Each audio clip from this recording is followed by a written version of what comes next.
আল্লাহু আল্লাহু আল্লাহ। মহান আল্লাহ বলেন, হাফিজু আলাস সালাওয়াত ওয়াস সালাতুল উস্তা, তোমরা 5 ওয়াক্ত সালাত আদায় করো, বিশেষভাবে আসরের সালাত আদায় করো নির্ধারিত সময়ে সুন্দর করে। মহান আল্লাহ বলেন, কাদ আফলাহাল মুমিনুন আল্লাযীনা হুম ফি সালাতিহিম খাশিউন, ওরাই সফল হলো যারা ভয় ভীতি নিয়ে সালাত আদায় করলো। ভয় ভীতি নিয়ে সালাত আদায় করলে সফল হবেন ইনশাআল্লাহ।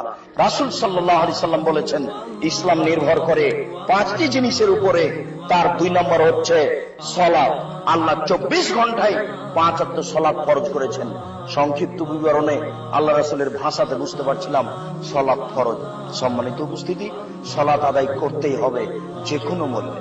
ওযু করে সালাত আদায় করতে হয়, পানি নেই, তায়াম্মুম করে সালাত আদায় করতে হবে, মাটি নেই, বিনা ওযুতে বিনা তায়াম্মুমে সালাত আদায় করতে হবে।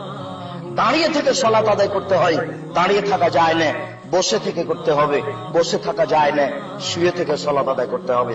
স্বাভাবিক গতিতে মাটির উপরে বসে সালাত আদায় করাই সুন্নাত, উত্তম। সম্মানিত উপস্থিতি, আপনি শুয়ে সালাত আদায় করুন। শত্রু তাড়া দিয়েছে, দৌড়িয়ে চলে যাচ্ছেন, এই অবস্থাতে সালাত আদায় করুন। গাড়িতে দাঁড়িয়ে আছেন, হাত দুটি উপরে করে আছেন, শিকলি ধরে আছেন, আপনার সালাতের সময় পার হয়ে যাচ্ছে, এই অবস্থাতেই সালাত আদায় করুন। পরিষ্কার কাপড় পরে নামাজ পড়তে হয়, পরিষ্কার কাপড় নেই, যেই কাপড়ে পেশাব পায়খানা লেগে আছে এই কাপড় পরেই সালাত আদায় করুন। পেশাব পায়খানা লেগে থাকা কাপড় নেই, কোনো কাপড়ই নেই, কারণবশত আপনি উলঙ্গ হয়ে আছেন, উলঙ্গ অবস্থাতে নামাজ পড়তে হবে, পড়তেই হবে।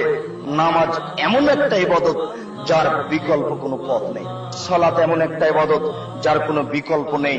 হজের বিকল্প আছে, আমি অসুস্থ আর একজনকে টাকা দিলাম, ও হজ করলো, হজ আমার হয়ে গেল।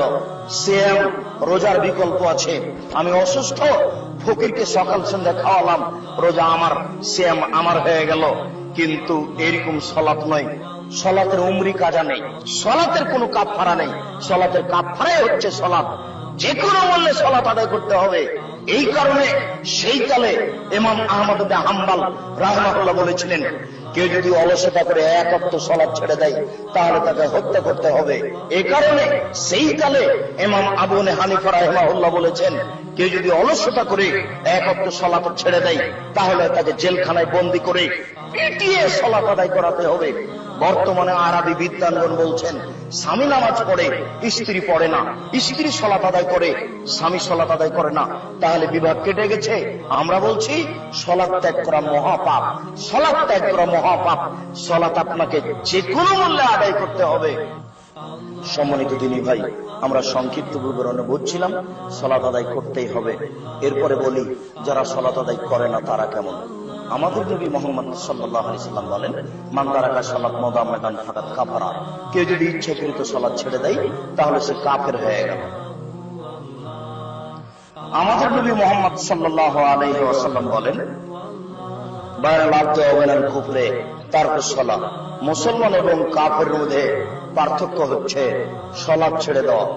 যারা সালাত আদায় করে তারা মুসলমান, যারা সালাত আদায় করে না তারা কাফের। আমাদের নবী মুহাম্মদ সাল্লাল্লাহু আলাইহি সাল্লাম বলেন, উমিরতু আন উকাতিলান নাস হাত্তা ইয়াকুলু লা ইলাহা ইল্লাল্লাহ ওয়া ইউকিমুস সালাহ, আমাকে আদেশ করা হয়েছে যে আমি মানুষকে পিটিয়ে সালাত আদায় করাবো, যে কোনো মূল্যে, মারবো না হয় মরবো। যদি তারা লা ইলাহা ইল্লাল্লাহ বলে, সালাত আদায় করে, আশা মুমিন নিতে মামলাহম, তাহলে তাদের টাকা, সম্পদ, রক্ত নিজেকে নিরাপদে করে নিল। সালাত আদায় না করলেও কাফের হয়ে যায়। সংক্ষিপ্ত বিবরণে বুঝলাম, সালাত আদায় না করলে মানুষ কাফের হয়ে যায়।